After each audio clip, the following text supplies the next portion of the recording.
I think for recording, I should use the microphone. Okay, good evening. My name is Rebecca Robichaud. I am the Director of Experiential Education here at Wayne State Law School. So I have the pleasure of welcoming all of you and thanking you for coming tonight on behalf of Wayne Law, the American Bar Association Legal Education Policing Practices Consortium, and then CPTA, the Coalition for Police Transparency and Accountability, which a number of you are members of. We are hosting this and to encourage dialogue about policing and policing issues in the city of Detroit, and in particular tonight on oversight issues. Hence, we're thankful for all of the candidates for the Board of Police Commissioners that have made time to come here tonight. I am actually going to be very brief and just introduce our ABA fellow, Molly Menning, who many of you know. When Molly came on board, it allowed us to really expand our reach at Wayne State, working on policing issues to get more engaged in the community, as we had already been working with BOPC quite a bit. And so we're very grateful for Molly and her work to broaden our interaction and perspective. So with that, I will turn it over to Molly. Awesome. Thank you so much.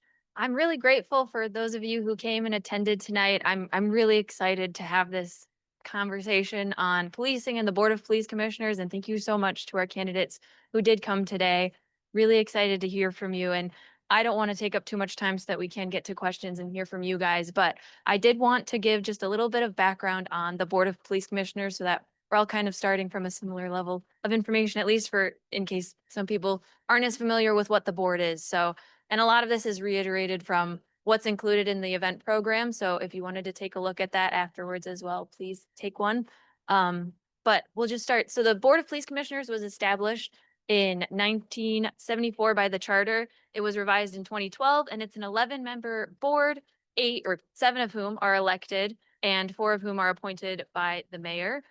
The board's duties generally include supervisory control over the Detroit Police Department, but their specific duties, according to the charter, are to establish policies, rules, and regulations, to review and approve the DPD budget, to receive and resolve non-criminal complaints. They act as a final authority in imposing and reviewing discipline on department employees, and they also make a report on DPD activities. And something else that the board has the power to do is to subpoena witnesses, take testimony, administer oaths, and require production of evidence. So those are what the charter says about the board, and some more specific information about how the public can access the board. The board meets weekly, public meetings during which you can come and make public comment.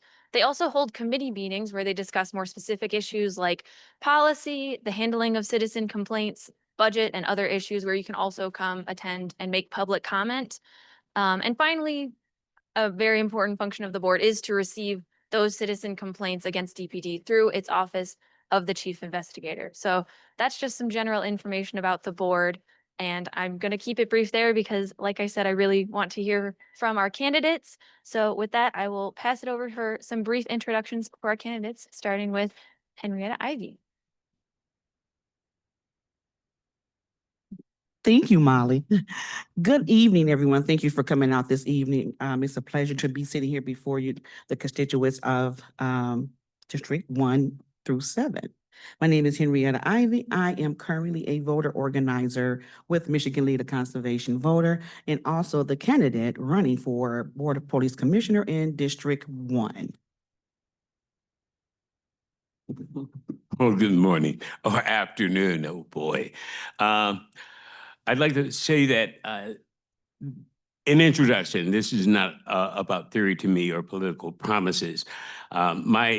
I put concrete steps in motion a long time ago. I'm a slow walking individual that's slow walking the devil of indifference down here in the city of Detroit. And that's not to say what I'll do. I'm not interested in telling you what I'll do. I can tell you what I have done and what I am doing and what I will continue to do, because my boots were on the ground long before Beyonce made the song, and that not in a line dance, but in a militant march. Not in the stupefying bars of gin and juice where too many party-mongering politicians buy and sell out Detroit. but I work on the battlefield, in the courtroom, in the ballot box, and on the blocks where real soldiers fight for Detroiters' safety. My name is Reverend Lucious Conway. I am a 62-year-old Black man shaped by 50 years in the church, Baptist, Methodist, and Pentecostal. I'm rooted in the Ethiopian Bible. For 40 years, I've been a paralegal. I've stood with the disenfranchised, the discarded, the despondent, the outcast, the homeless, and above all, my people. That's Black people, Alkebulan people. Civilian oversight in Detroit was born from the fire of the civil rights movement, which once had power, and today it's on life support. To revive it, we got to have transparency that leaves no complaint buried. That's why I built the neighborhood workshops, why I keep fighting for public complaint tracking, so every Detroiter can see what happens to their case in real time. We must have accountability that holds the commissioners to a standard, and that's why I call out negligence. That's why I demand integrity, and that's why I'll keep doing it whether I'm elected or not. We have to win reforms that no politician can undo. That means charter changes and ballot initiatives and the people's power written into law. And if I'm on the board, if I'm not on the board, I'll be in the streets building coalitions to put it on the ballot anyway. I'm not here as a politician. I'm here as a witness that the people of Detroit still deserve justice, still deserve dignity, and still deserve a board of police commissioners worthy of their choice, their trust exhibited by their vote.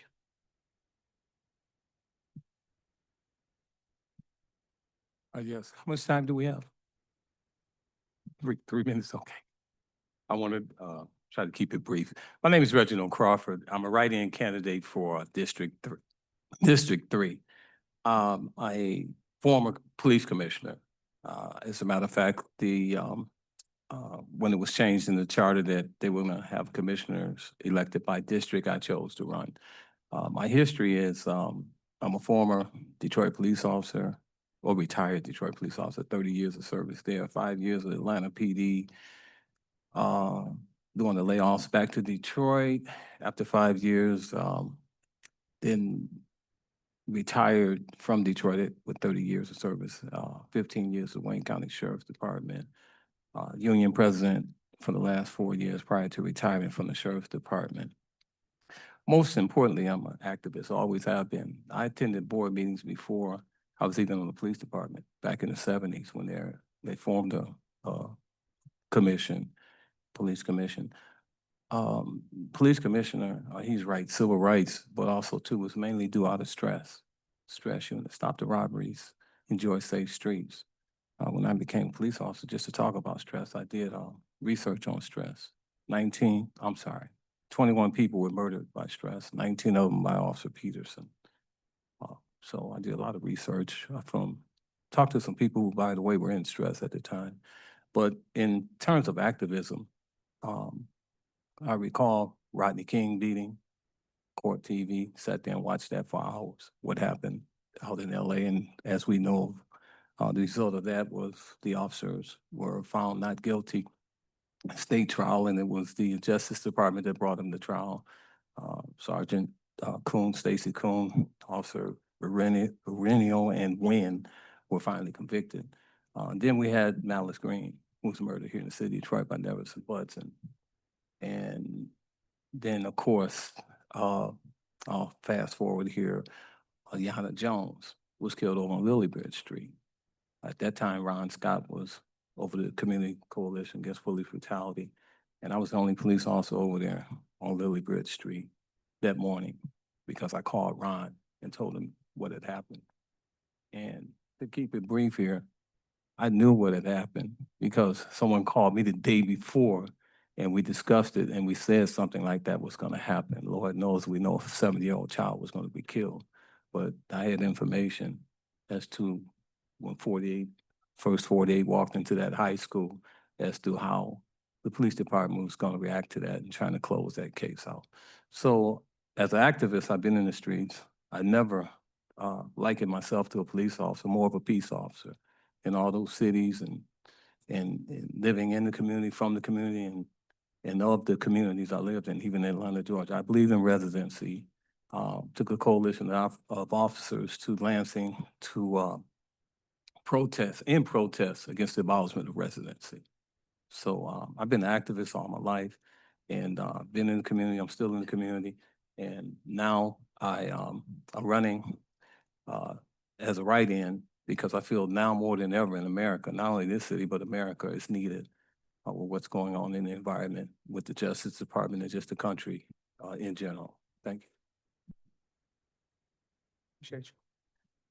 Hello, everyone. First, I want to say that I'm honored to be up here on this panel with such great people. I've been doing research on everyone that is running, and I believe from my understanding and from the things that I've observed, everyone's heart is in the right place. Everyone has a desire to serve, so that is without question. My name is Darius Morris. I am also a write-in candidate for District 3. I am 8 years as a pastor of the Bounce Back Ministry, which is a church based in District 3, which I inherited leadership from my grandfather, who was a bishop, and he passed away. I am also a police chaplain with the Detroit Public Schools Police Department, 4 years as a chaplain there. Our ministry, the Bounce Back Ministry, we also spearheaded a program called the Detroit Building Trades Program, sponsored by AAA Real Estate. I own AAA Real Estate, where we teach at-risk youth, troubled teens in the district, building trades, how to take homes, renovate those homes, how to rent those homes out, how to sell them so that they can develop a career in skilled trades.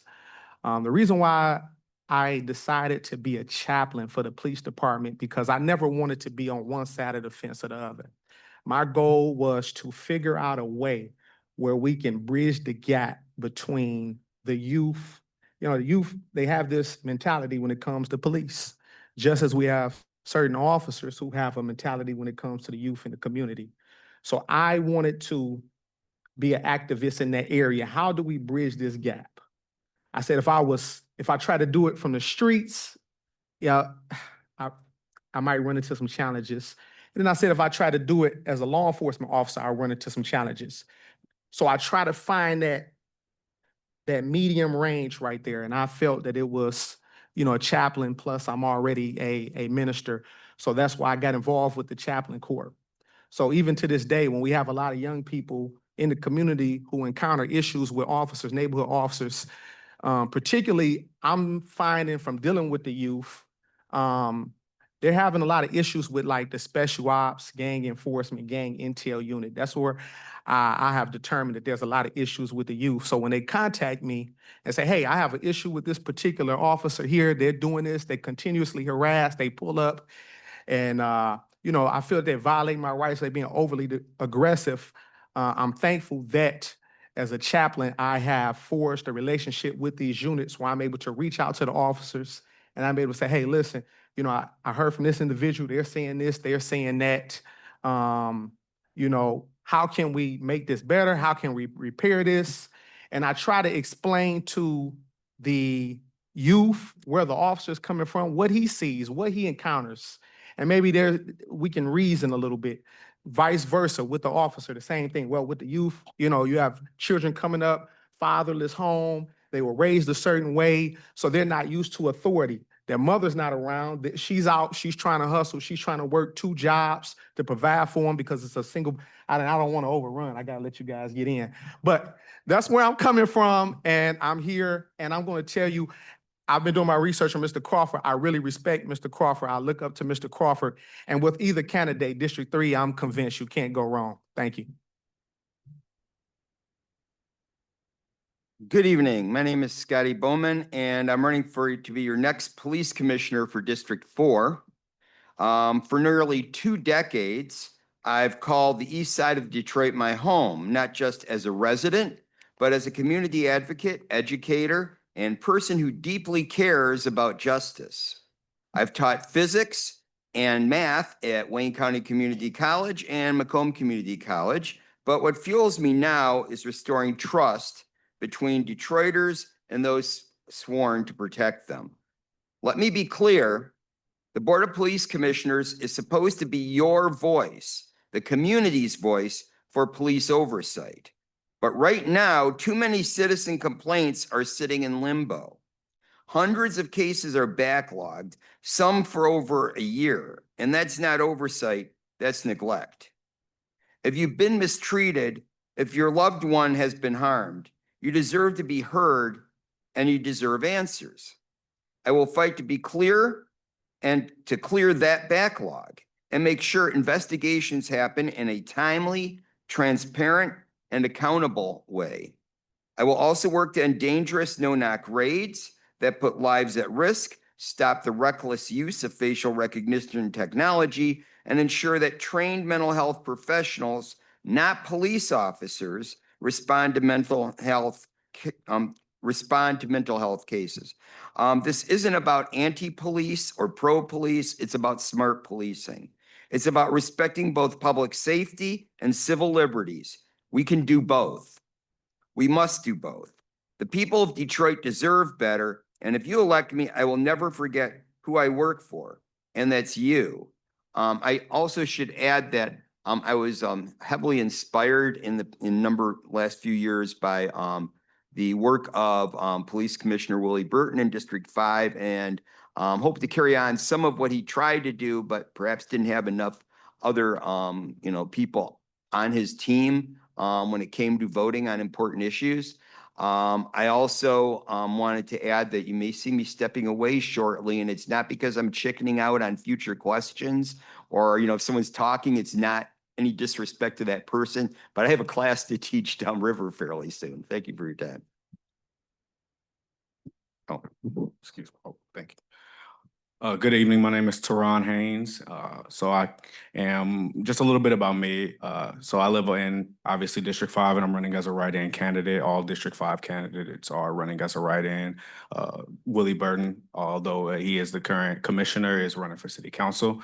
I live in Lafayette Park, although I am not I'm not born and raised from Detroit. I'm originally from St. Louis, and I joined the military from there. And by that way, I found my way in Germany, and then found my way in North Carolina, and got a degree in forensic science and justice studies, and then found my way as a forensic scientist here in Detroit for the city of Detroit, actually.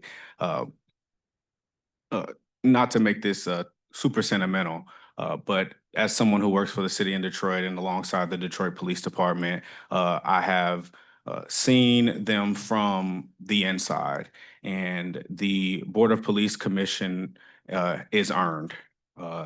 The Detroit Police Department absolutely need oversight, and citizens need to oversee their actions. It needs to be public. It needs to be transparent. And most of all, the city of Detroit's police department needs to have more structure. There's many parts of their manual, which is what dictates their actions, that are blank. And I am able to read those documents and see that certain actions that they have do not have consequences. So when we talk about body-worn camera footage being issued out, there's technically within their manual a 5-day issuing period. But after that, there is nothing for disciplinary action if that doesn't happen. And who is determined to receive that disciplinary action? And there needs to be somebody who does receive that disciplinary action, because people need to see that footage when it's available, because it is available. So again, my name is Teron Haynes. I'm running as a write-in candidate, and I believe in oversight for the police department. I believe it should come from the citizens, and I would love to be District 5's representative for that.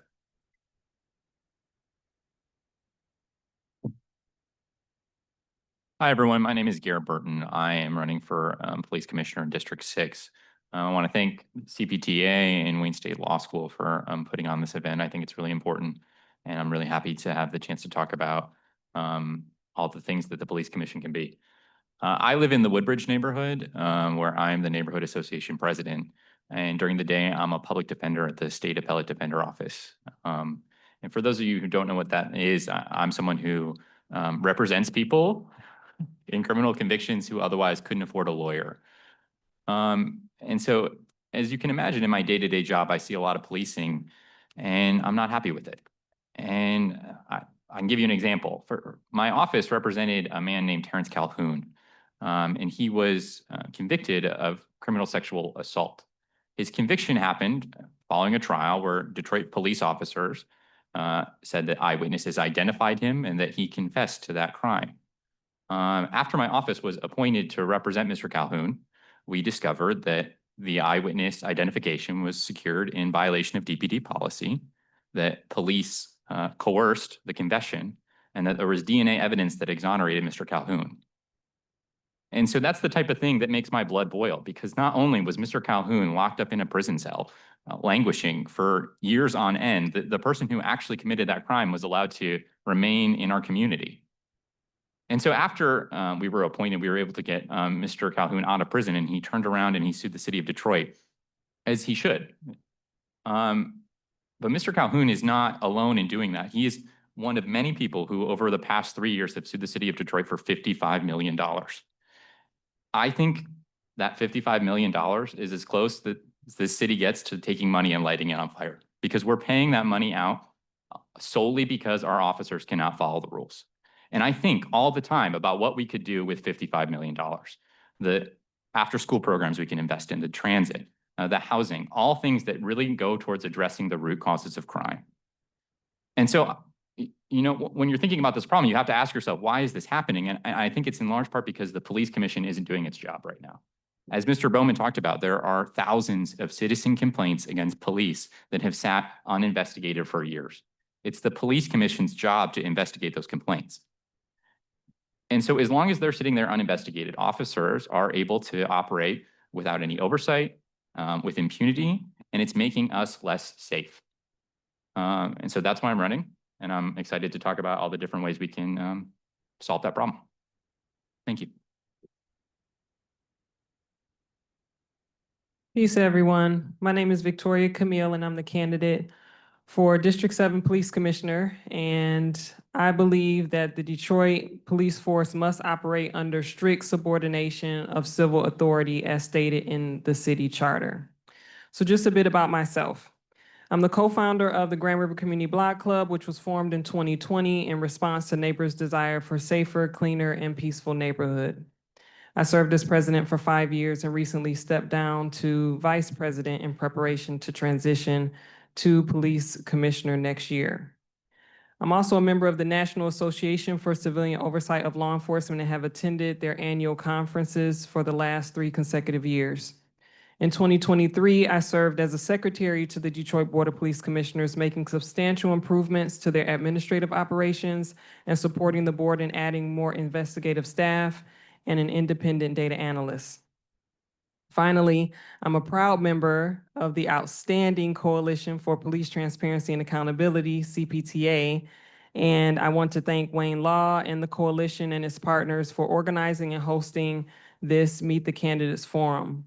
Police Commissioner is largely underplayed position in the city of Detroit, and this forum, along with the forum hosted earlier in the year by Bridge Detroit, are steps in the right direction for educating the public about this underutilized tool.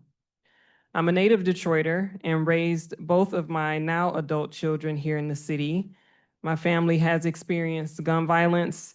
There have been shootings in 2 of the Detroit neighborhoods that we've lived in while we were there, and my children and I were robbed at gunpoint in downtown Detroit.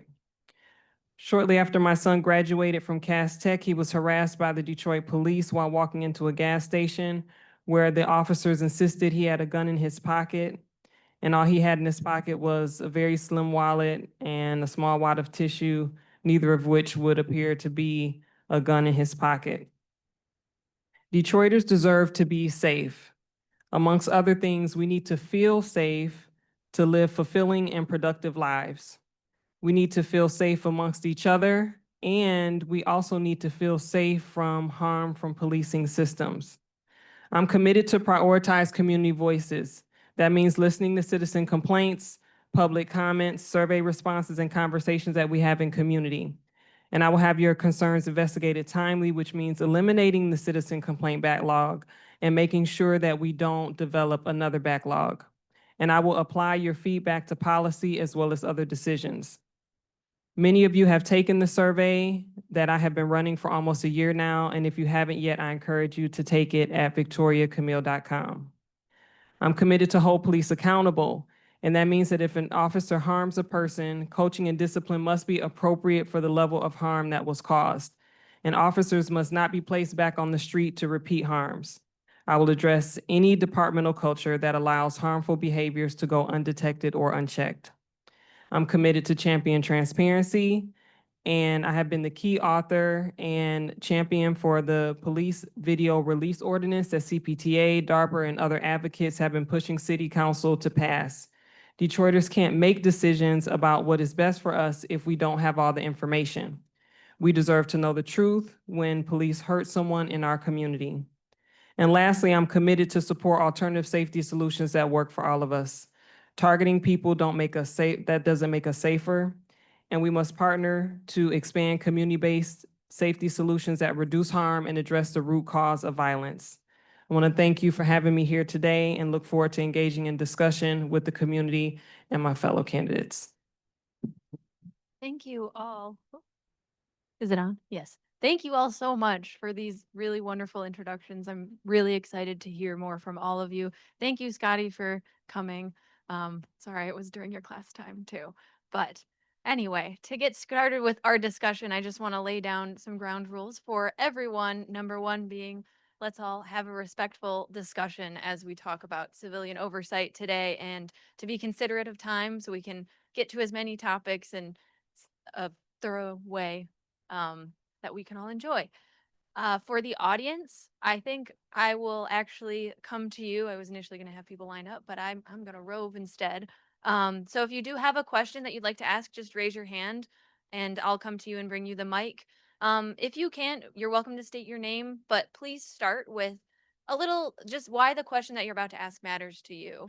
And then follow that up, please, with who you're addressing the question to, if it's just one specific candidate or more than one, or if it's the entire panel, and then finish with your question. Afterwards, if you can just hand back the mic to me, that would be great.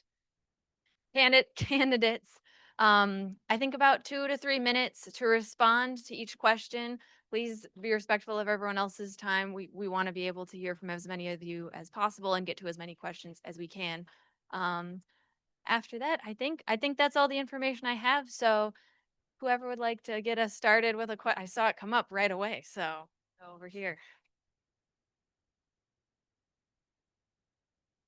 Thank you. This is for everyone on the panel.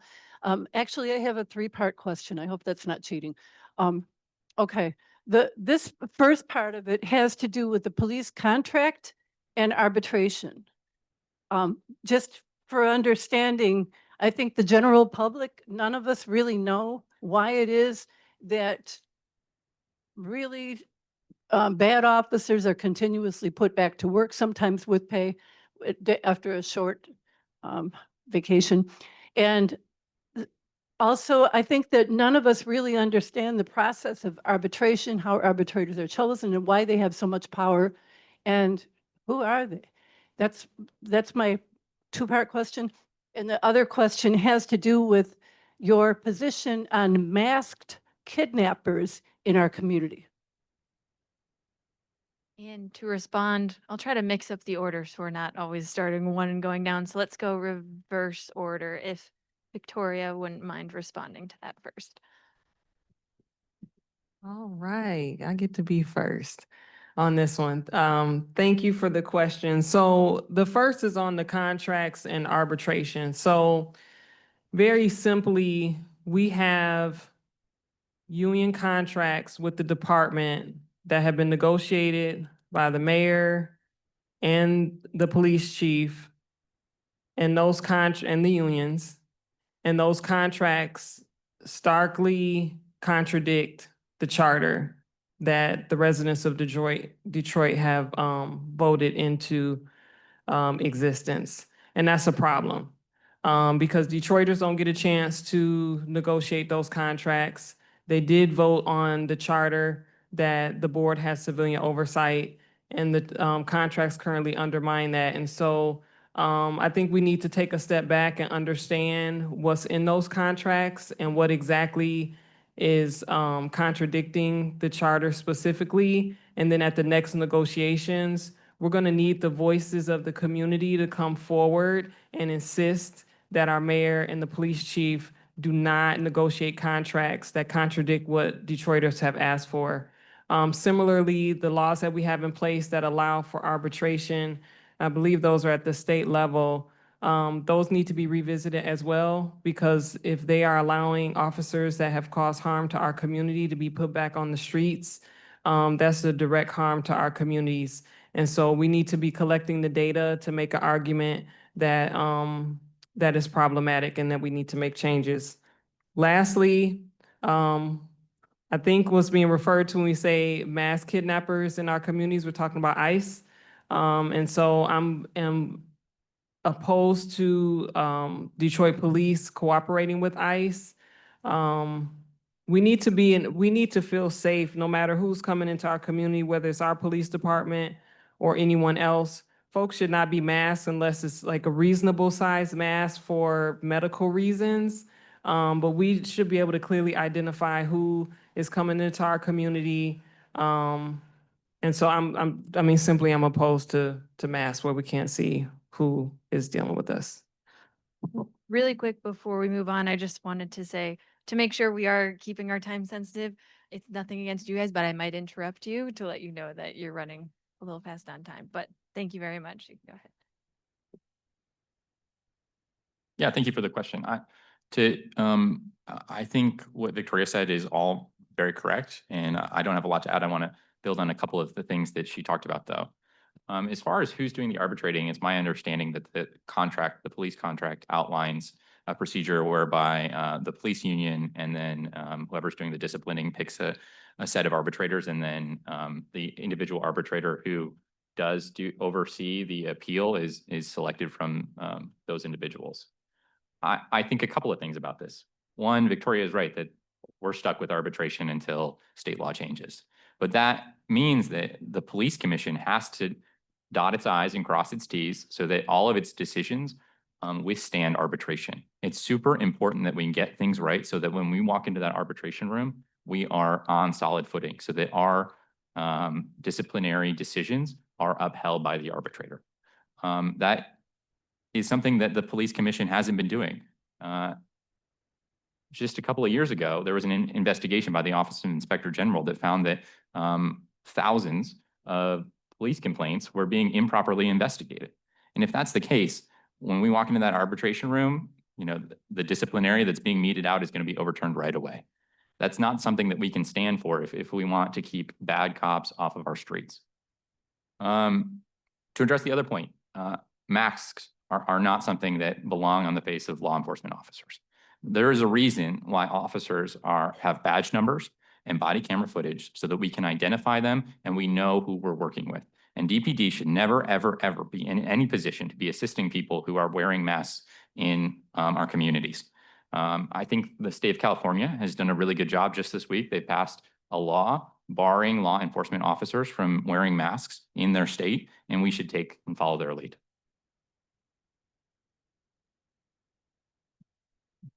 Thank you for the question.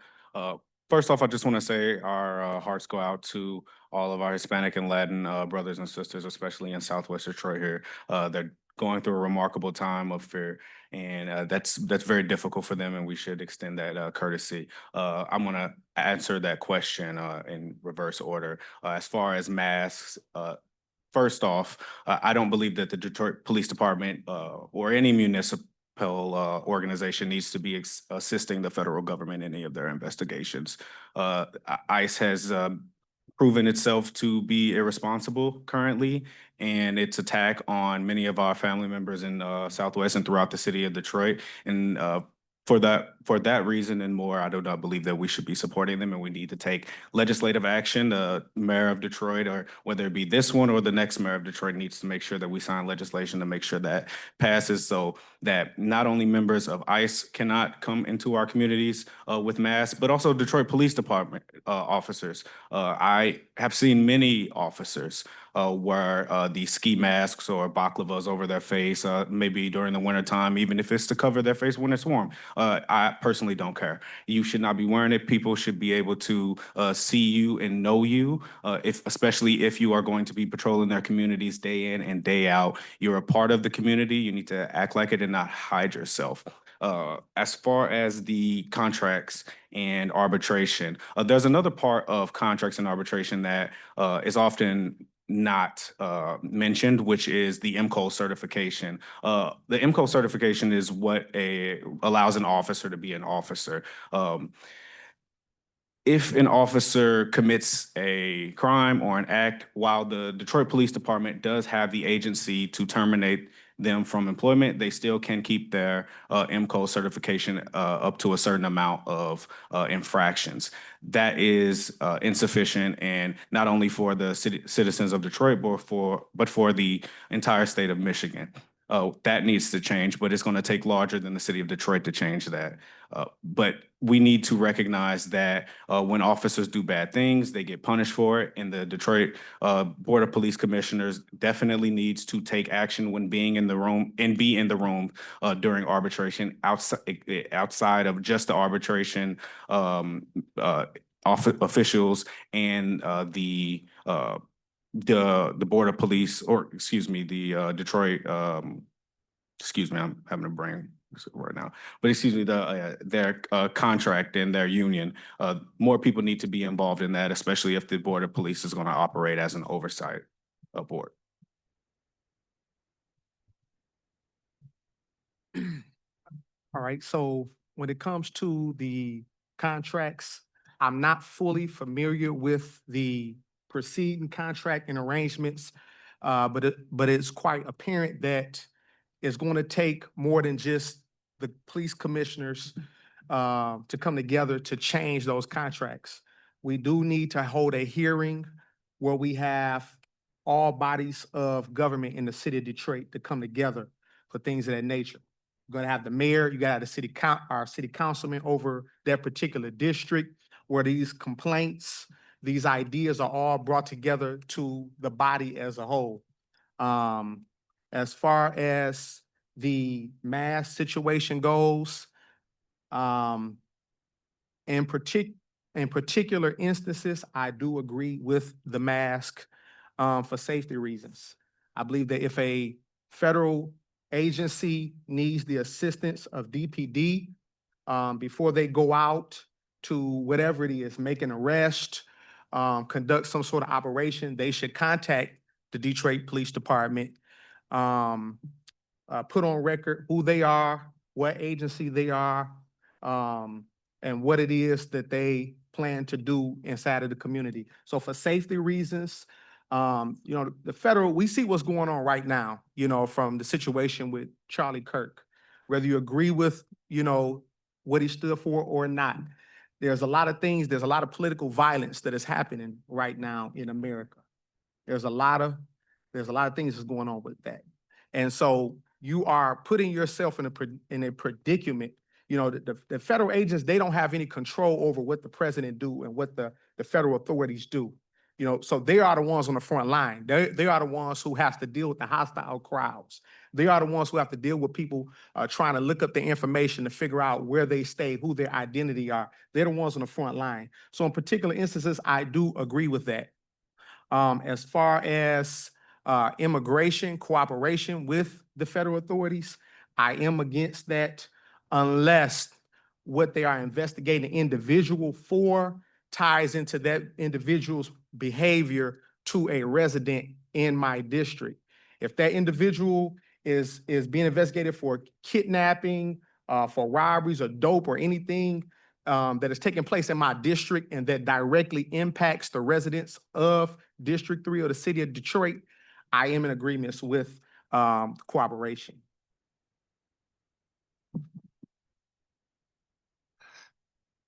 Yes, in reference to, well, let me make a clarification here or clear up something I misspoke earlier when I spoke in reference to stress. Officer Peterson was responsible for 13 deaths of the 21 that were killed. 19 of the 21 were African American.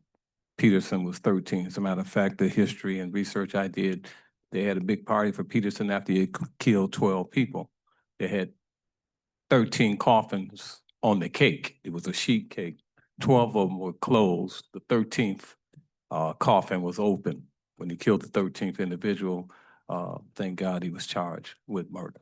So now, in terms of union contracts, I was union president for 4 years with the Wayne County Deputy Sheriff. So I traveled the country to various arbitrator, where they had these seminars with arbitrators across the country, even some here in the state of Michigan. So I got to know some of them, and just in talking to them, things changed a couple of years ago with the police brutality across America. Arbitrators are ruling a little bit different now.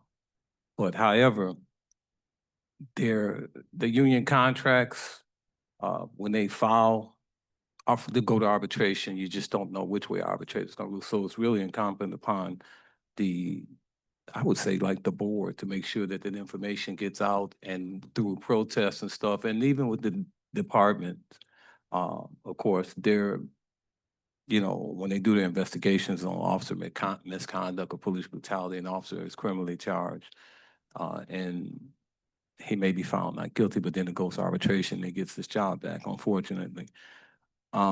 The arbitration process, and when I was even with the sheriff's department, and we're not talking about criminality here, we're just talking about various discipline issues. When they file for arbitration, most often we won because the sheriff's department didn't do a very good job, or they violated our contract. That's why we won most often. I mean, we lost very few of those in arbitration. As it referenced to MCOs, someone spoke about MCOs. MCOs, if you notice in the last couple of years, they've been doing more with decertifying these police officers. And that they've decertified police officers simply because of Ross Jones on Channel 7 doing an investigative report.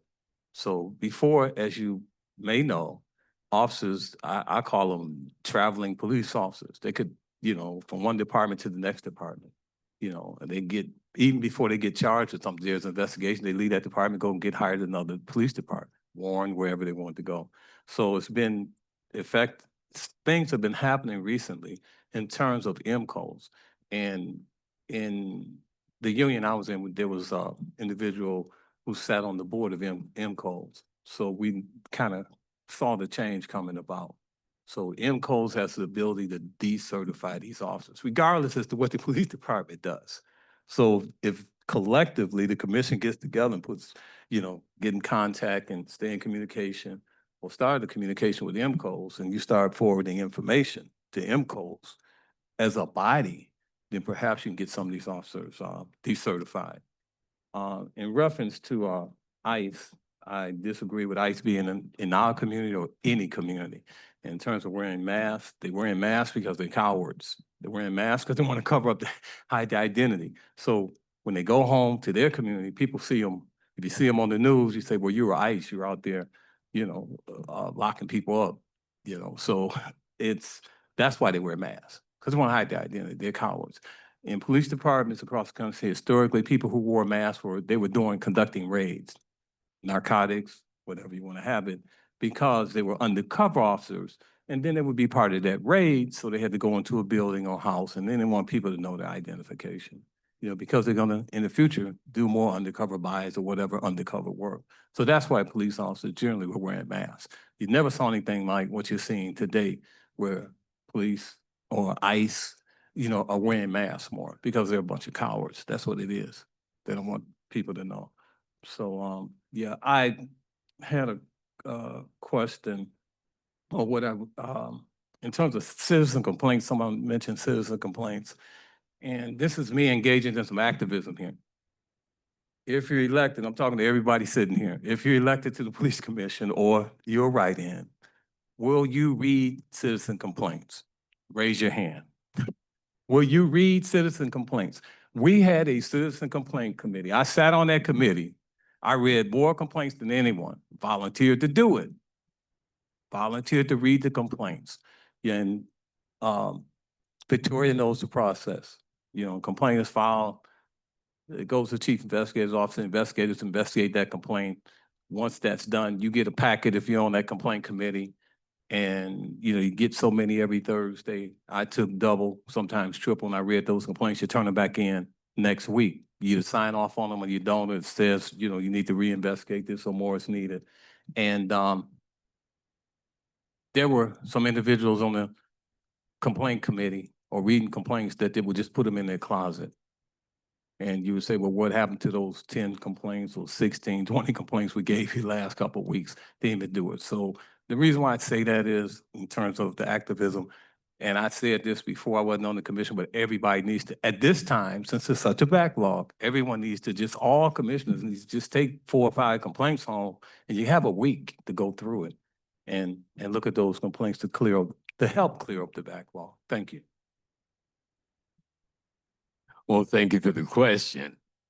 So, first of all, with regard to the first part of your question, the arbitration with regard to the Detroit Police Department negotiating with the city of Detroit. The Board of Police Commissioners does have the authority to establish the Detroit Police Department's policies, and therefore can negotiate or narrow, rather, what can be negotiated as arbitrable, which is to say, narrow the scope of what types of conduct can be arbitrable.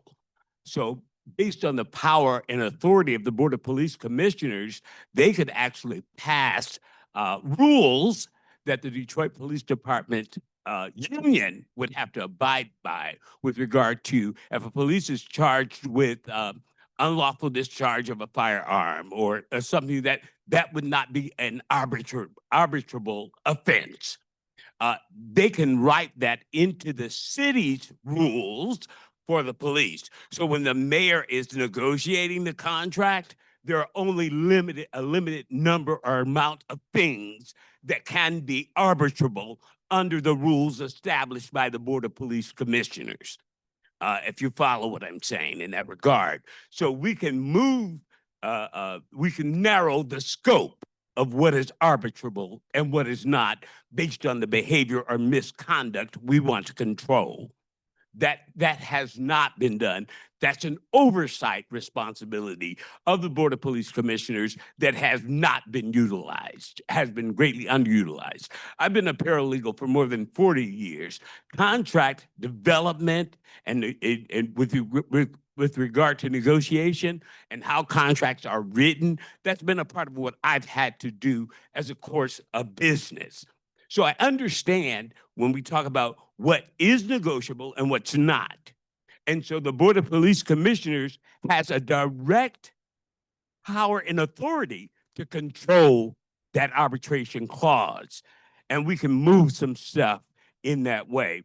With regard to the mask, I'm all for what the mayor of Chicago is doing, all for what the governor of California is doing, which is to pass ordinances and legislations that say when you come in our jurisdiction, we ain't doing the jump out boys. When I was a younger man and living another life, there were the jump out boys.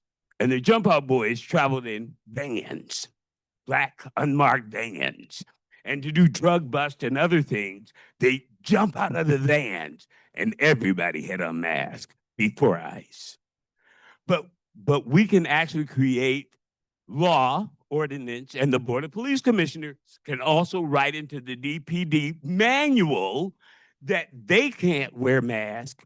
And if anybody comes into the jurisdiction with a mask, I don't care what badge they have, they can be arrested. So even if the mayor won't do it, the Board of Police Commissioners can use their authority to establish it as a rule in the manual for DPD. So it's all a matter of exercising the oversight that we have. I in closing, go back to the civil rights movement that caused the creation of the Board of Police Commissioners. Civilian oversight was designed to keep the authority from becoming fascist and like Nazis when it came to the people. However, the Board of Police Commissioners have been infiltrated and are full of law enforcement professionals who you've got the fox guarding the hen house. We've got to get back to civilians running this thing and civilians who know how to run this thing, running this thing, and having an understanding of the law and how to utilize it is essential in this regard. Molly, hang on one second. Let me expound on something just for 30 seconds. No, because I seen she was looking and I respect you. Let me tell you something. My sister, well, just 30 seconds, please, just 30 seconds. Yeah, okay, all right. I Thank you respect. very much. Thank you. Although I didn't have a problem with it, but I get it because it's a time strain. And so we want to make sure everybody get it, but it's okay. And I will allow that for you to address that.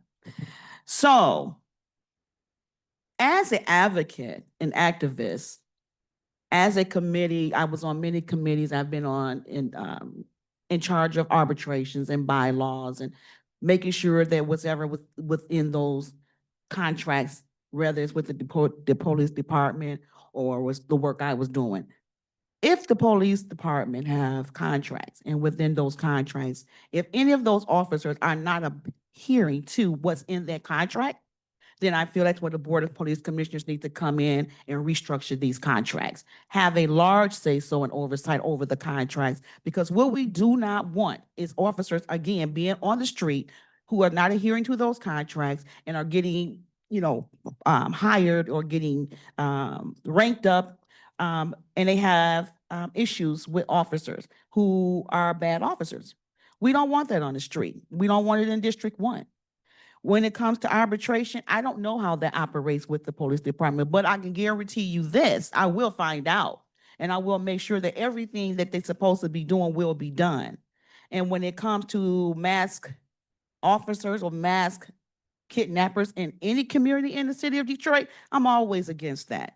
No one should feel unsafe walking the streets, particularly in our brown communities where I have family that live in these communities who are scared to go to school. These people are scared to go out and vote. So if we can make sure that they don't get into our cities, I'm all for that. If we as a board can work together and say, listen, how do we make sure that officers are not on the doing what they call moonlighting with these particular mass people? I'm all for that. If we find out you are moonlighting with these mass kidnappers, you will be reprimanded. If it come across my desk in my district that any officer is caught doing any wrongdoing, you will be reprimanded. I am not going to be the board member or the commission who's going to take BS from any officer in my district. I will not do it. So I'm going in to find out what needs to be done, what hasn't been done, and fix it according to that. And make sure that the citizens in District 1 are safe, thriving, and living their best life. And as any police in any of these districts are not doing the job that they were hired to do, and that's to protect and serve our citizens, they do not need to be in that department in either district. Thank you, everyone, for your responses, and thank you for your patience. If you would like to go for 30 seconds, and then if anyone else would like to respond, you can have 30 seconds So as well. just so you have a better understanding where I'm coming from. My sister, Charmaine Morris, she was a year older than me. She died from fentanyl in District 3 that she bought from some Mexican individuals. This gentleman right here in the back with the green hat, his son died from fentanyl. District 3 is the worst district. It's been counted out for so long. There's a lot going on in District 3. I'm not worried about seeing the face of a federal agent. I'm worried about seeing the face of my father when I seen that casket close on my sister. I'm worried about the face that I seen when I seen him and his wife weeping over his son that I went to McFall Brothers and dressed him in his last outfit. Them the faces I'm worried about seeing. So yes, I might be a little bit biased when it comes to that, but when you got people that's coming in and they're raping people in your district, when you got people that's selling fentanyl and it's going through your district like this, when you want them off the streets. I don't care if you come in with a mask on or if you come in dressed like Bozo the Clown. We got enough going on in District 3. We got to clean this district up. There's bigger things that I'm worried about. So that's why I have the outlook that I have. Thank you for your response. And I just want to remind everyone to please be respectful and considerate with your words, and let's all just have a good discussion today. Would anyone else like to respond to this question before we move on to another? Okay, awesome. You have a question? I'll come bring you a microphone. Yeah. If you don't mind. If you don't mind. Hey, everybody. This is Bryce Huffman with Bridge Detroit. I already know many of you from coming to our candidate forum in the summer. Thank you for showing up and representing yourselves and your districts well. My question is very straightforward. As a fairly young Black guy, I have major concerns about the rhetoric from the Michigan GOP gubernatorial candidates who have floated the idea of sending the National Guard to Detroit. Our vice president has also floated that idea, conveniently in a place that many Detroiters and many Black folks throughout the state regard as a unsafe territory for us in Howell, Michigan. My question to you all is, the reason that that rhetoric is allowed to thrive is because of the perception of crime versus the actual statistics behind violent crime in the city. So do you, as a candidate, in one sentence, can you give your philosophy on the perception of crime versus the statistical facts behind crime? Thank you very much. Would you like to start first?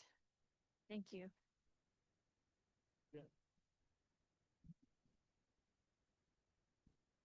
The perception and the reality. It's unfortunate, but Detroit Police Department, as many other police departments in some cities, I'll say that, in terms of crime stats, the math isn't mathing. Yes, crime is down, not only in the city of Detroit, but across the nation. The FBI statistics would bear that out. But this is something I questioned when I was on the board, when Chief Hollywood Craig was the chief. When you want to say we've had X number of homicides last year, I'll throw a number out there, let's just say 100. And then you want to say this is as low as since 1967. In 1967, we almost had 2 million people in the city. Last year or this year, we have, 600,000. So that math is not mathing. The crime stats need to go from year to year. If you had 100 last year and you have 92 this year, that's less murders. Same thing for all the other categories. But also, too, what I did learn when I was on the commission, how they were using different or recategorizing the crime stats. You know, it was a murder, but then they were saying, well, it was justifiable or something like that. A category like that just didn't make sense. A murder's a murder. So, yeah, I agree. The perception, and in terms of the federal government and U.S. troops in the city, Detroit or any city in America, no, I'm opposed to that. We don't need Donald Trump, the federal troops. And you saw what happened with Detroit Will Breathe during the protest of the death of George Floyd, where, and I watched Chief Craig, I wasn't on the commission then, but I watched Chief Craig antagonize the protesters who were exercising their right to freedom of assembly and free speech. The protesters weren't violent until they put the police on them. You know, when Detroit Will Breathe marched down Gratiot Avenue, and they got within several blocks of the 9th precinct, that's when they were attacked and arrested. All that walk from downtown Detroit, nothing, everything was fine. They were peaceful, wasn't throwing rocks or bricks or damaging any property. So, and by the way, Chief Hollywood Craig, I heard through a source, has been in communication with the feds in terms of if they do, or they won't, I mean, we can do the same thing they did in Chicago. We can keep them out of here. It's the people. We can keep them out of the city of Detroit. Trust me, we can. But if they were to come here, he wants to be the one, I guess, in charge of them. And thus what happens is you put someone from the federal government in the police department, as they did in DC, and the police chief, which is a woman, had to give up her office and her seat. And her, I mean, she still maybe worked for the Washington, DC Police Department, but she has no power whatsoever, no say-so. So then you have someone who's sitting there who tell the police officers go out and work with ICE, you know. So that's my feeling on it, my opinion. Opposed to it, definitely. I'm going to say perception versus reality. In one sentence division. When you have numbers that ain't numbering, and when you have a president who's constantly pushing a narrative that it's violent in Detroit, it's violent in Chicago, it's violent in California. He's really pinpointing violence in all our democratic cities. What does that draw? It draws people to believe we need the National Guard here when we don't. I don't think people who want that to happen understand the significance of what it means to have the National Guard in your city. If they're not doing the research on what will happen if the National Guard come to your city, I would strongly suggest that everybody understands if the National Guard comes to any of your cities in Michigan, it ain't gonna be what you think it is.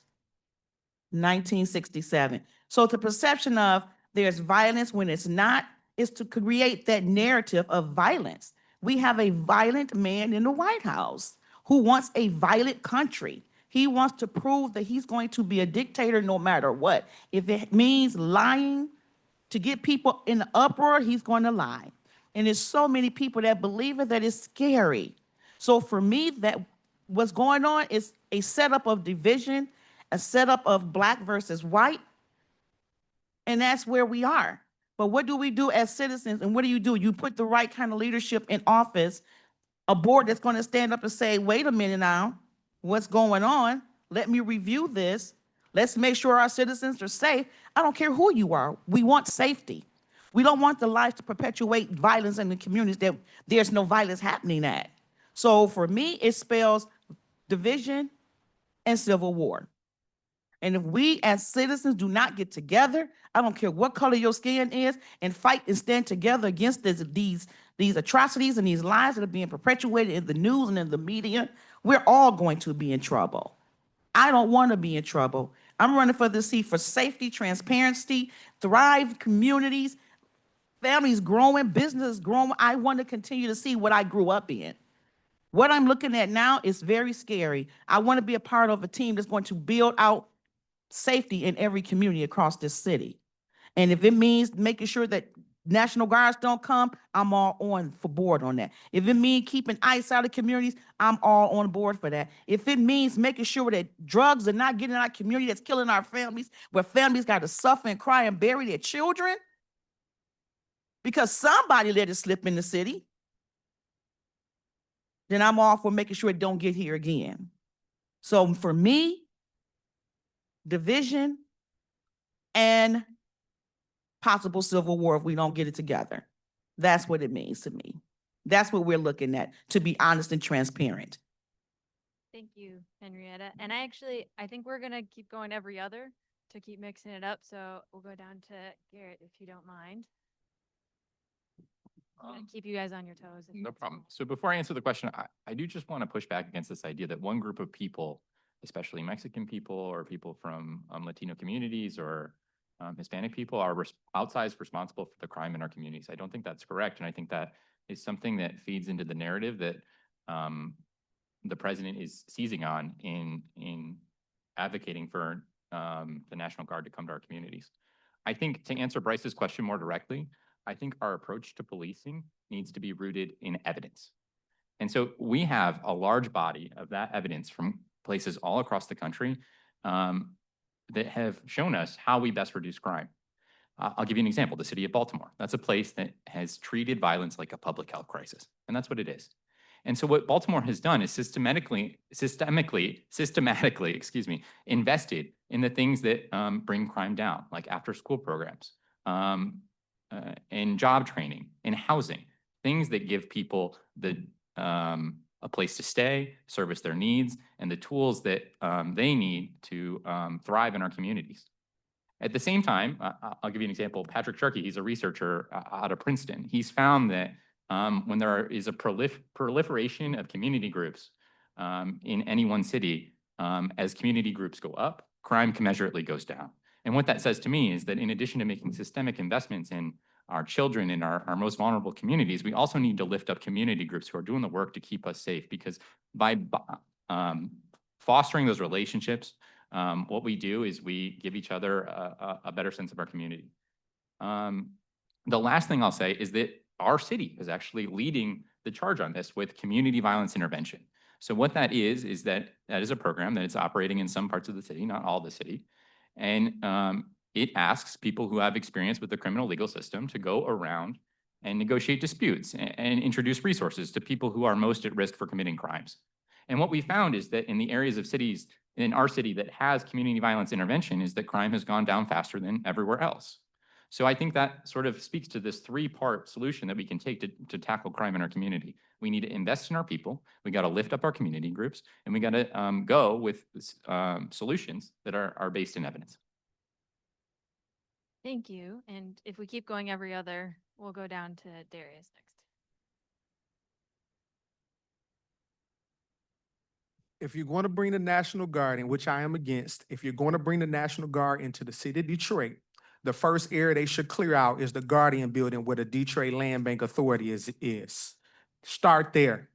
You have certain areas that are being over highlighted to create one perspective and certain areas that aren't getting highlighted enough. It has not been enough attention put on the crimes that are being committed against the residents by the city of Detroit and the Land Bank Authority in BC and this whole concoction conspiracy that they got going on. The land bank in the city of Detroit, and we see it rampantly in District 3. The land bank, our neighborhood looks very bad, and that has a lot to do with the perception too. The land bank takes your property for being what they call a nuisance. But when they gain ownership of the property, do you think the property stops being a nuisance? No, it stays a nuisance and becomes a bigger nuisance and a crime haven in most of the locations. These houses are unboarded up. The grass isn't cut. There's trash, there's dump there, and it becomes an even bigger nuisance than the nuisance it was when they took it. These are areas that aren't being highlighted. These are things that should be in the media. We need to address the real things that are going on, highlight things that aren't being highlighted, and things that are being over highlighted. We need to, get our attention off of that. So yes, there's a perception going on, and that's controlled by the media. There's hidden agendas, there's propaganda, and these are things that's been going on for decades, for years. It's a city of Detroit is a predominantly Black city. So there's always going to be people who are going to try to over highlight things, make it seem worse, make it seem like the people in leadership and that the residents are just inadequate, that they're bad. That's their agenda, that's their motive. So that's always going to happen. But being boots on the ground as a resident, people have to go out, talk to the residents, develop a relationship with the residents and see exactly what's going on. That's the issue. You're not hearing from the residents, you're hearing from the media. Thank you for the question, Bryce. So with regard to the philosophy, let's start there. When we talk about crime stats versus perceptions, we have to first understand that who's providing the stats and how reliable are they? Are the police themselves providing those stats? How reliable are they? Are the police going to admit to the public we're doing a lousy job? Or are they going to tailor it so that it looks like something is getting done? That's number one with regard to the statistical. We need an independent auditing agency or entity to develop that kind of dynamic. However, at the same time, we look at the perception. We're looking at experientially what people perceive in their community based on their understanding of crime, but more pointedly, justice. Is justice accessible to them? To Rebecca's interest in access to justice. That's what my mobile empowerment workshops are designed to do. And you can find it online on my Facebook page as the Digital Academy, because I created a digital version of it with 20 installments of how to file a police complaint, how to track a police complaint, how to push a police complaint, how to partner with others to get your police complaint reviewed, how to file a FOIA. All of it is online on my Facebook page. I have presented it to the District 2 manager, Kim Tandy, as well as the Sitting Board of Police Commissioners as a mobile empowerment workshop to travel throughout the city in various languages to train the citizenry as to how to file, follow, and actually through conclusion your police complaint. But just in giving them the information, you're giving them access to justice. You're changing perceptions because you're empowering the people with knowledge they didn't heretofore have. That's the problem. They're in the dark and they've got to trust somebody else to try to tell them what it is. And all they can see is the bad news. Why don't we bring them the good news? You've got the power. You never lost it. They just made you think it was gone. So it's back to that idea of my philosophy is justice. Access to justice is going to change both the perception and reduce the fear count, which is the perception, as well as reduce the body count, which may be evidentiary. You, Victoria. Thank you, Bryce, for the question. So a couple things here. So we cannot let the National Guard come here into Detroit. If the administration wants to help Detroit, which it doesn't, but if the administration wants to help Detroit, they can send money here to help to fund the community violence intervention and to address the needs of the community that when they go unmet is driving crime and violence. And so that's what's needed here. I believe that at a local level, we can deal with the challenges that we have with violence and crime in our community, and that needs to be handled with people who are closer to what's going on.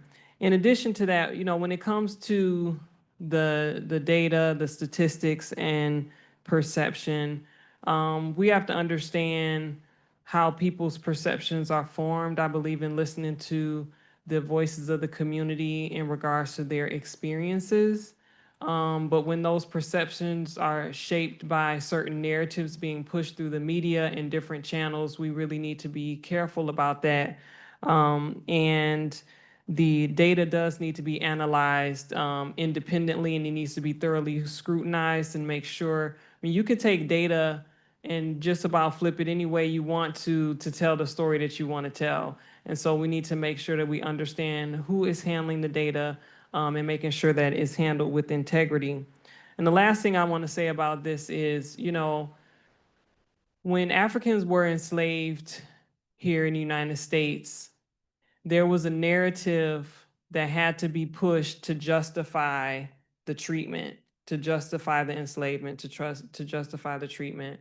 And then even after abolition, that narrative has continued about Black and brown people. And as Black and brown people, we need to make sure that we don't carry that narrative, right? We should not be continuing to carry that narrative, and we need to be mindful about how we talk about the challenges that are going on in our communities. We're not saying that there aren't challenges to be dealt with, but how we talk about our fellow community members, we really need to be mindful of that and make sure that we're not continuing to carry a narrative that justifies mistreatment of our own people. Thank you. All right. Thank you for the question, Bryce. Just to be clear, you wanted a one sentence on. I got you. Let me do this. I'm gonna give you one word. I'm gonna address the elephant in the room, racism. That's what we're talking about.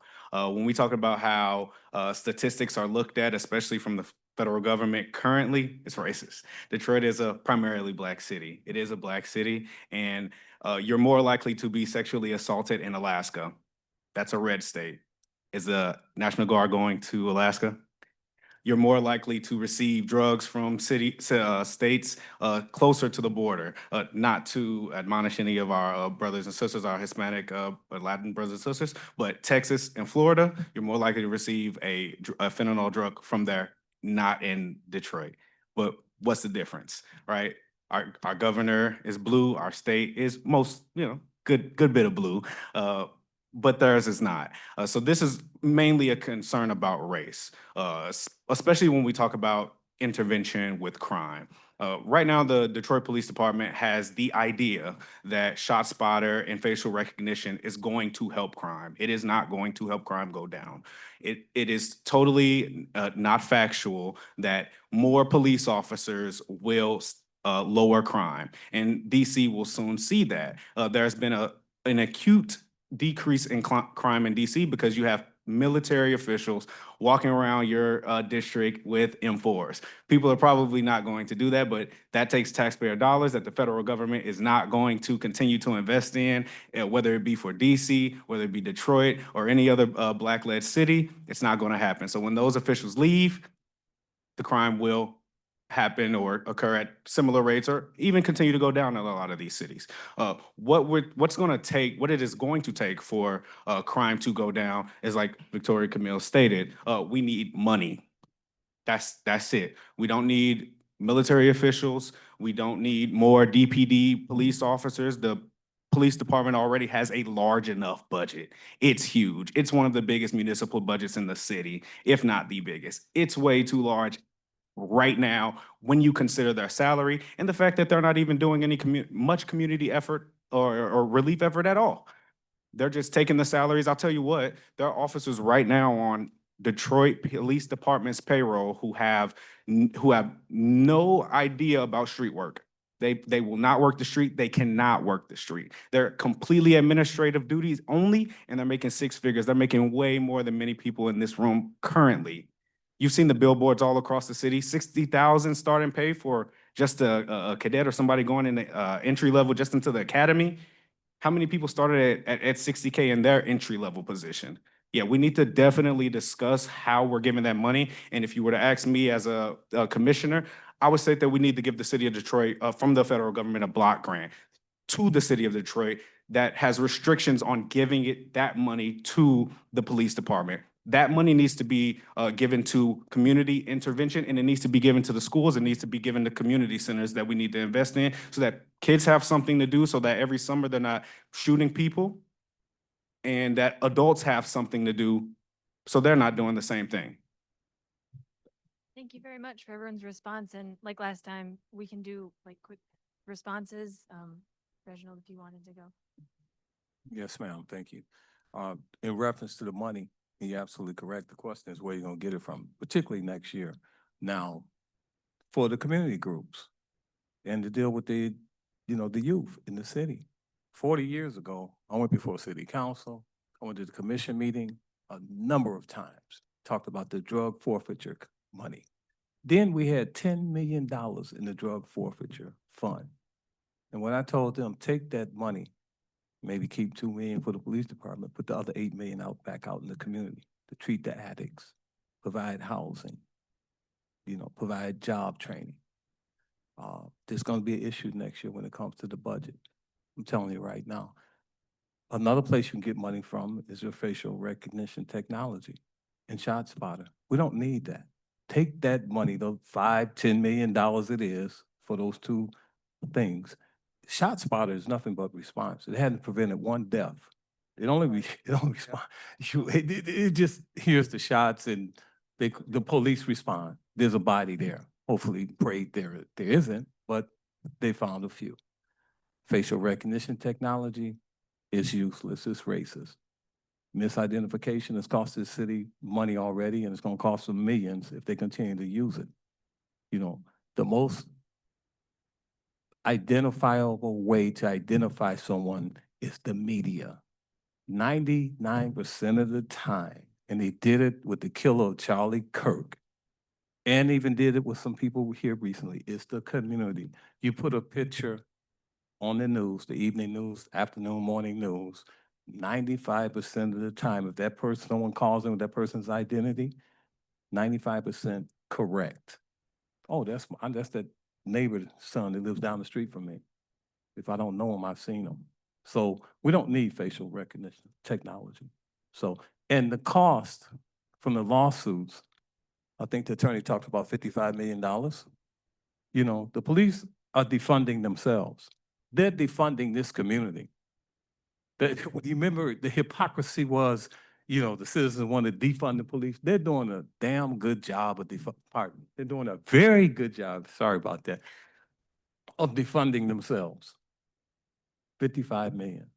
We're gonna wrap Thank up you. there, I think. If anyone else wants to quickly respond, but I think we only have time for one more audience question. I did see your hand first, I think. I apologize to everyone, but Yeah, would like sorry. to ask your question. Yeah, I came here with 5 questions. I think one of them has been answered already. I did want to comment on Garrett Burton's statement about Baltimore. I think we should use the techniques that they're using in Baltimore Yes. to reduce crime. That should be our a model for Detroit. Mr. Morris, I am concerned about your comment about family member being killed from fentanyl. And it's something that's killed many of our residents. It's rampant. Drugs are rampant in our country. But that's a police matter. That's not a nice matter.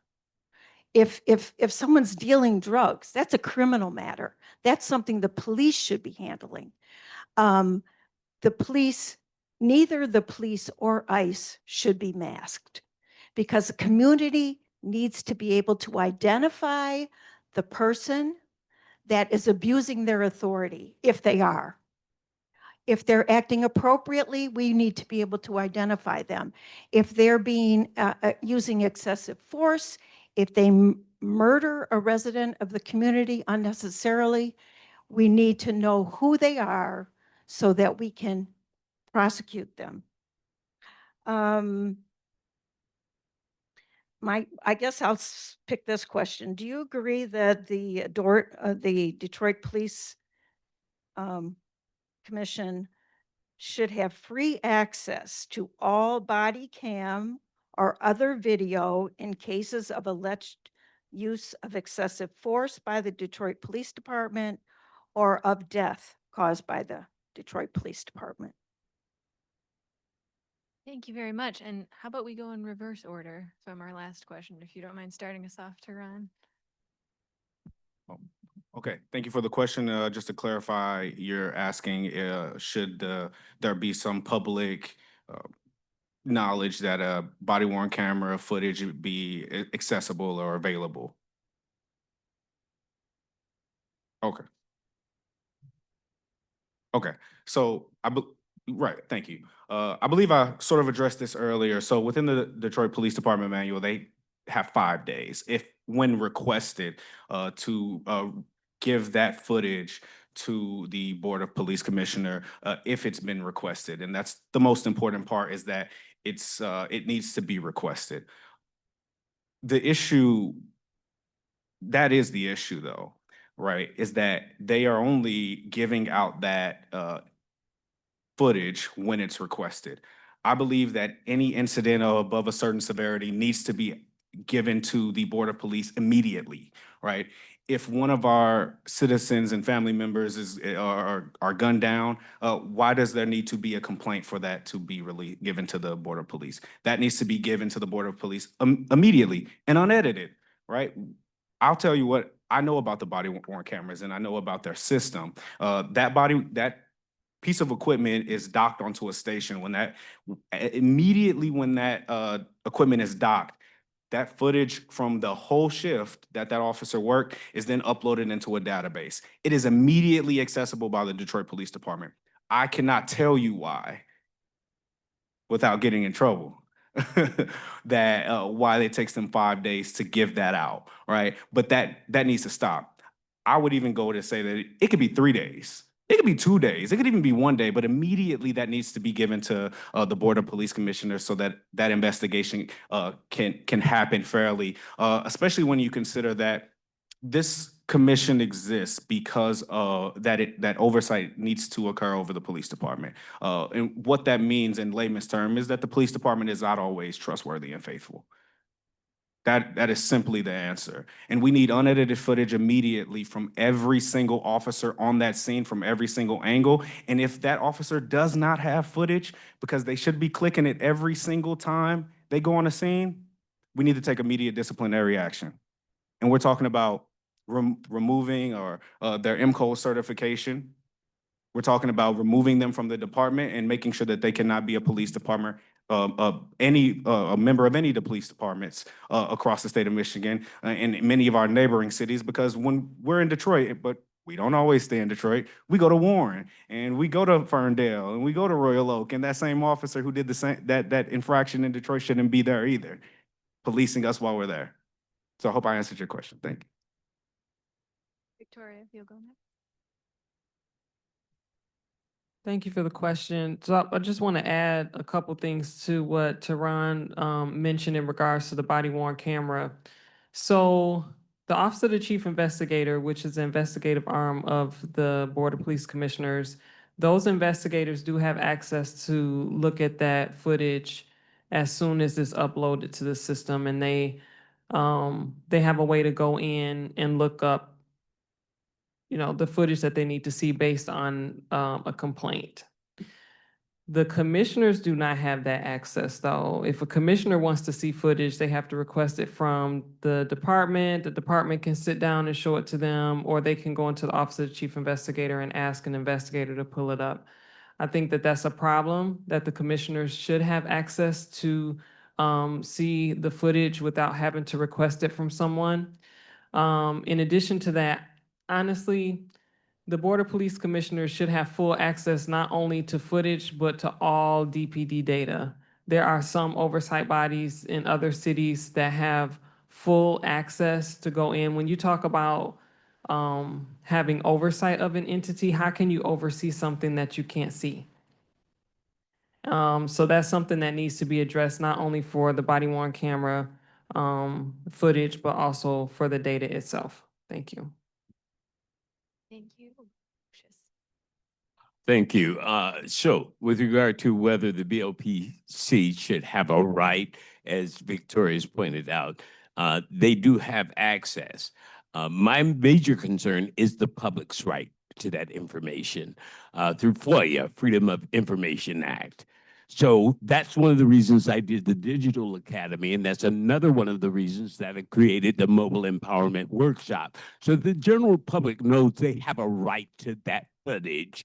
ASAP, number one. Number two is the city has paid out quite a lot of money for the violation of FOIA because, not surprisingly, the police don't turn on the cameras. So there is no footage. So if that footage exists, it is available via FOIA, but in most instances, it may not exist. Fortunately, in the case of Officer Caleb White, I think it was, Caleb Williams, April 2024, when he used his taser to terrorize his 10-year-old nephew, and somebody in the house at their birthday party recorded it on their phone and provided it. That young man, 22, 23 years old, is still on paid suspension since April of 2024, thanks in large part to the Board of Police Commissioners doing nothing, because what happens is some of the instances of police misconduct isn't investigated by the Office of the Chief Investigator of the Board of Police Commissioners. It's investigated by the Detroit Police Department for agreement with the Board of Police Commissioners. So the Board of Police Commissioners is compromised, to say the least. And that's why we've got to remove all these mayoral appointments to that board. I've drafted initiatives for the ballot for 2026 to level this playing field. Let's remove the mayoral appointments. Let's make them all elected. Let's choose who we want to be on that board. Let's get an independent counsel in there, and let's make misconduct a presumption of misconduct whenever there is no body cam footage. The presumption is against the officer to presume that he committed some kind of misconduct. So, I mean, these are things that are actually in writing before the Board of Police Commissioners that I presented, that you go to my Facebook page, Lucious Conway, and you too can see. I'm not talking about what I'll do when you elect me. I'm talking about what I'm doing now and what I'm going to continue to do. We're going to get justice back in Detroit one way or another. We'll move on to Darius.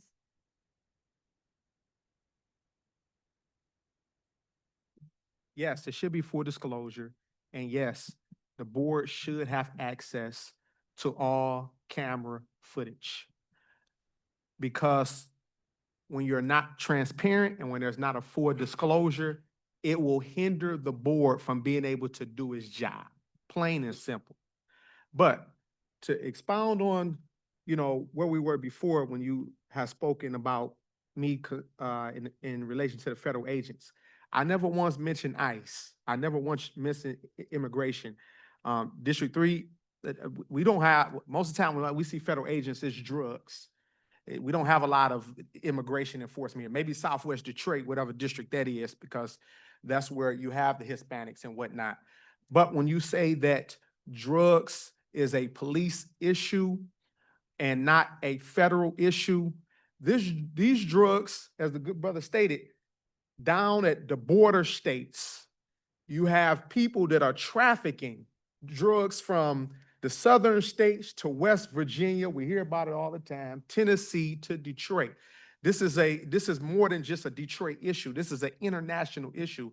And so where it is coming from and this is organized crime, it is happening outside of the jurisdiction of the city of Detroit, and the federal authorities have larger resources to conduct investigations of that magnitude. So when I speak of federal agents, I'm speaking in terms of the ones that I see in action, which is mostly for drugs. The ICE, I never once mentioned ICE or spoke to ICE. Yeah, so I agree with what everyone has said. I think the Board of Police Commissioners should have full access to all body cam footage immediately. I think that same right should extend to civilians because it's really important that our community, in conjunction with the Board of Police Commissioners, should have the opportunity to hold police officers accountable. I wish Victoria would have taken the chance to brag about herself a little bit more because she's drafted a really great ordinance in conjunction with CPTA, I think, to get that body cam footage disclosed in a timely manner. And I hope that the Board of Police Commissioners can do its part in advocating for City Council to pass that ordinance. I think that is so important because I don't know if anyone saw the reporting in the Free Press within the last couple of weeks that said that 1 in 5 officer-involved shootings started with a nonviolent encounter. That makes my spine chill because what that says is that officers are escalating interactions with civilians in a way that is deadly. And we wouldn't know that without the body camera footage. That's why it's so important, so that we can keep our community members safe, so that officers police us the right way, so that we can have the kind of Detroit that everybody wants to live in. Thank you, Garrett. Henrietta? I absolutely agree, feel that the board of police commissioners need access to those body cams. This is where the transparency, the accountability, the truthfulness, and the safety come in at. Being able to have access to that as a community member and as a board would definitely bring better understanding on what happened to a person's loved one and how the altercation got to where it got to. So I'm all for the complete access of it from all the board members and community at large as well. Yes, ma'am. Thank you. Yes, the board should have access, but also the citizens should have access.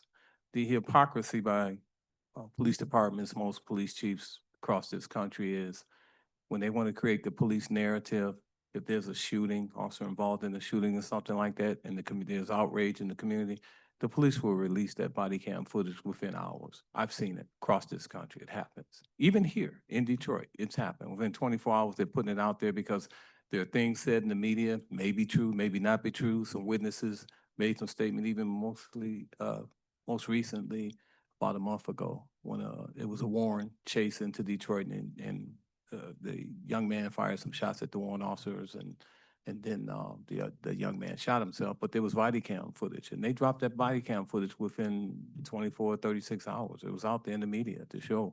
So the hypocrisy is on that side, but they don't want to be transparent about this. And I had this very argument, let me call it a debate, to be civil here, with Chief Hollywood Craig, my last few months on the commission, about body cam footage being released. And I told him that, and he said, no, he'll do it when he gets ready. And I says, no, if they're about to burn your city down, you'll do it immediately. And if any officer is caught with that, or there's an incident involving an officer, be it alleged police brutality or a shooting or any type of incident, and that body cam's not on, then that is so egregious that there should be discipline up to firing. Individuals should be fired from the police department. You're involved in a shooting and your body cam wasn't on, is on and then it's off when the shooting takes place. So yes, I support that wholeheartedly. There's nothing wrong with releasing the footage, and they do it when they want to present their narrative. And it should be released unedited. Like I told Craig on a number of times, we don't want we don't want it on the Hollywood cutting floor. We don't want it to be any type, and I don't care if the body cam footage is 30 minutes, but we'll just all come down there to the commission and the community can be invited, and we'll sit there and watch that body cam footage of any particular incident. That's how I feel about it. Thank you. All right, yes, we'll give 30 seconds for very quick responses. Victoria did have her first. Okay, thank you. Yeah, just briefly, I heard a response that I'm concerned about in regards to FOIA.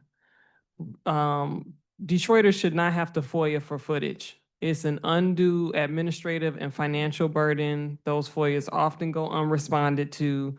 That information should be available. It already belongs to us. We pay for the equipment and the storage space with our taxes. It's our footage. It needs to be released immediately. And then Tehran. Yeah, I just wanted to take a quick few seconds to give some free game.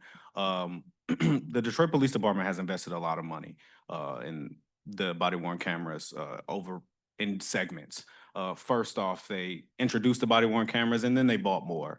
That's taxpayer dollars. Remember, the body-worn cameras are to monitor police interactions with civilians. They're for civilians and they were paid by civilians. They're paid with taxpayer dollars.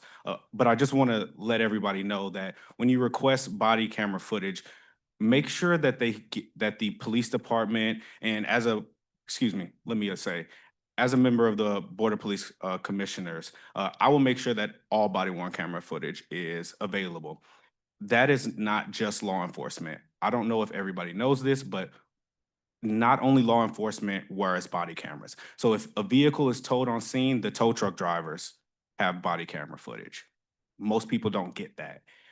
Crime scene services, the forensic investigators, they have body camera footage.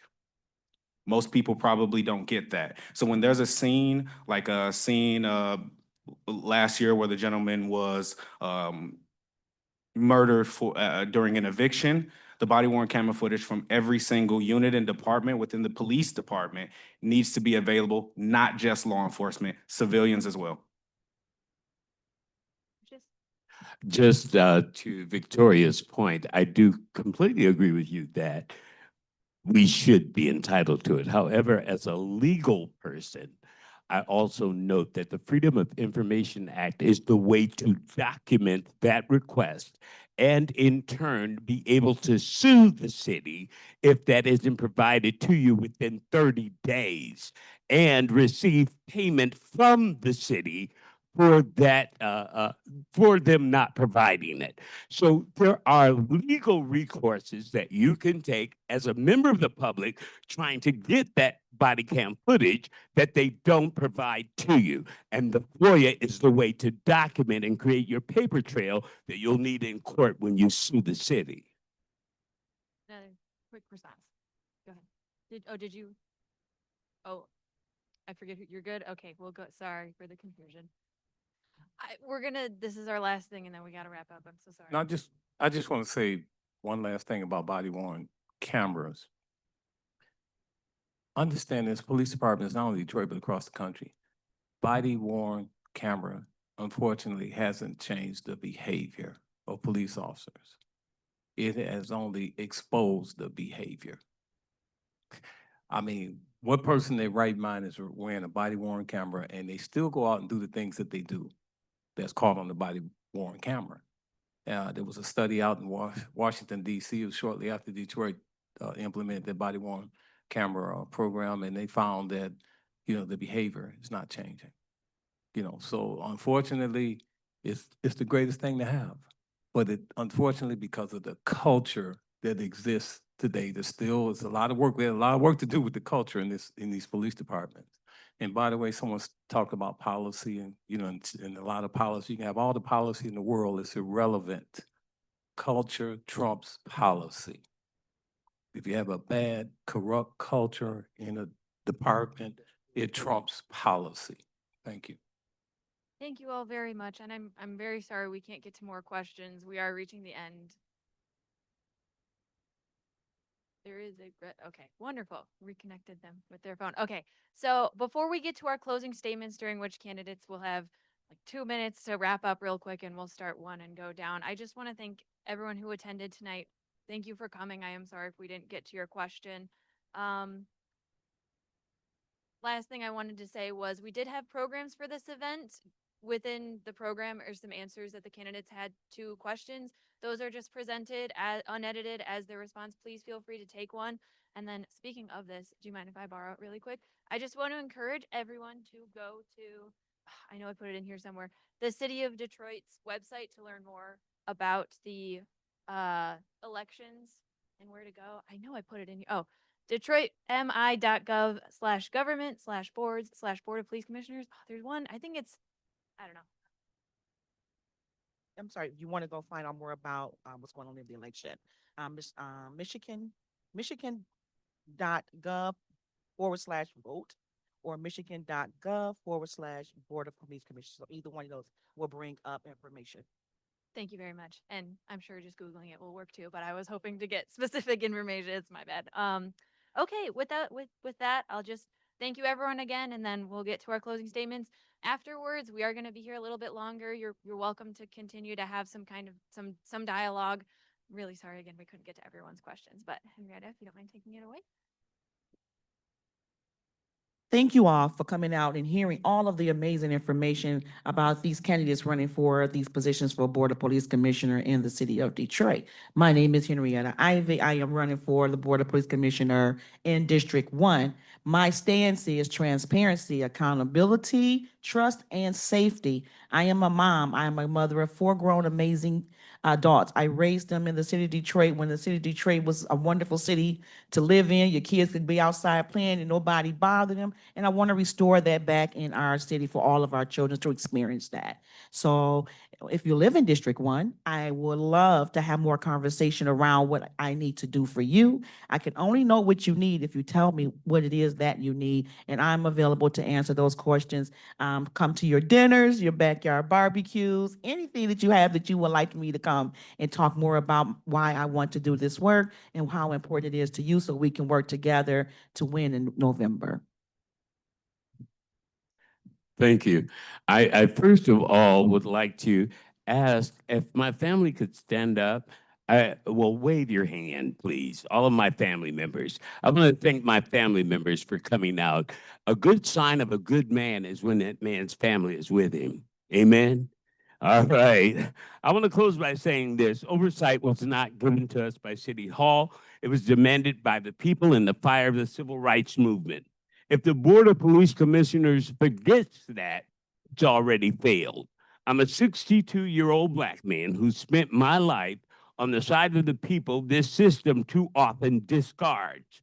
As a preacher, I know the rock on which we must stand. As a paralegal, I know the law can be a weapon or a shield. As a Detroiter, I know our people will not survive without justice. Whether elected or not, I will keep working so that no complaint is buried, no commissioner is beyond accountability, and no reform can be undone by politics. The people gave birth to oversight, and the people will be the ones to revive it. My name is Lucious Conway. I'm asking for your vote. Thank you. And again, I'd like to thank everyone for attending. My name is Reginald Crawford. I am a write-in candidate for District 3. Write-in candidate for District 3, Reginald Crawford. I look forward to getting your vote and returning to the commission. I was proud to sit on the commission, but it was more of standing on the commission, standing up for the citizens in the city, in our community, in my community. I've done the activist work for many years prior to becoming a police officer, prior to getting on and getting elected to the board. I continued to do that work after I wasn't no longer a commissioner. And I know today what's going on in this city and also across America, what's needed now are commissioners with courage, commissioners who are going to stand up, commissioners who are going to hold the department and everyone accountable for what is just. Thank you. And my name is Reginald Crawford, write-in candidate for District 3. Thank you for having me here. I'm Darius Morris. I am a candidate for the police commissioner seat in District 3. I'm all about accountability and transparency in the Detroit Police Department. We have officers that are coming to District 3 that live 45 minutes to an hour away. And the place where they live, the department is hiring, but they choose to come to the city of Detroit looking for what they call some action. And in the midst of it, we have officers that are victimizing our residents because they figure that they have no money and resources to hire representation attorneys to be able to look into their behavior. But they do have representation. They have the Detroit Board of Police Commissioners. I am also going to make sure and fight and be an advocate for pushing for all complaints, past, present, and in the future, to be available to the public, where you can type in an officer's name on the internet and all complaints and allegations made against that officer should be made available to the people in real time. So there's no hiding an officer's previous conduct allegations that were made. I'm also pushing for, if there's a lot of complaints that have a similar pattern being made against the officer in a certain community, it is apparent that the residents don't want him there. And so we should look into putting them in a desk, putting them at DDC, or putting them somewhere else where we can actually keep better tabs on him and monitor his behavior and do a full investigation, not after something has occurred, but just for the fact that there's allegations and complaints being made. So that is my agenda. That is what I'm pushing. That is what is needed in District 3. Thank you. Excuse me. First off, I just want to take the time to thank this multi-organizational venue for taking place. I really appreciate it. It's not often that the Board of Police Commissioner, whether candidates or current commissioners, get a space to talk about such actions and opinions in the city. So I want to thank y'all for that opportunity. So my name is Teron Haynes, and I'm running as a District 5 write-in. I just want to lay out a couple of some of the stewards of my candidacy, if you will. There needs to be a transparency increase within the Board of Police Commission and the police department and the citizens as well. Many people say that, but they don't know what it means. For instance, there's a citizen log, if you will, that is available on the internet that tracks all of the commissions, investigations. It's open, but it doesn't track yours. And I don't think you care about everybody else's complaints. I think you want to know where yours is. And that needs to be better. We need software that is actually in 2025 and not, 2009, that it lets you track your complaints. Also, you need better police officers. You don't want police officers that can just qualify on firearms. You need mentally fit officers. You need physically fit officers. Why is it that the Detroit Police Department makes their officers qualify twice a year with their firearm, but they don't make them make sure that they're physically fit? That doesn't make sense. And they don't make sure they have the mental health capacity to perform the duties to keep you guys safe. And that is absolutely what you need. So along with transparency and making sure that we have safe promotion and retention standards for the police department, we also just need more collaboration with executive leadership. And that's something that I'm able to do. That's something I will do. And as a member of the Board of Police Commissioners, with your vote, I will do it. Thank you. Hey, everyone. As a reminder, my name is Garrett Burton. I'm running for District 6 Police Commissioner, which includes downtown, Midtown, Southwest, and 48217, along with some of the other neighborhoods between here and Midwest. Thanks again to the organizers, including CPTA and Wayne State Law. I've really enjoyed being here tonight, and I think we had a really productive conversation. I think the running thread through what we talked about is that the Police Commission is broken. Not only is there this tremendous backlog of complaints, over the past 4 years, the Office of Inspector General has written 2 reports about the Police Commission. I talked about one earlier. The Police Commission was illegally investigating and closing thousands of complaints. The other report said that the Police Commission is illegally hiring and promoting individuals within OCI. On top of this, the police commissioners just don't show up to work. The individual who represents my district right now missed over half of the police commission meetings last year, 56%. And I don't think it's too radical to say that Detroiters deserve a police commission that shows up, that follows the rules and gets things done. And we don't have that right now. And so that's why I'm running, so that we can have the level of representation that we're entitled to and that we deserve.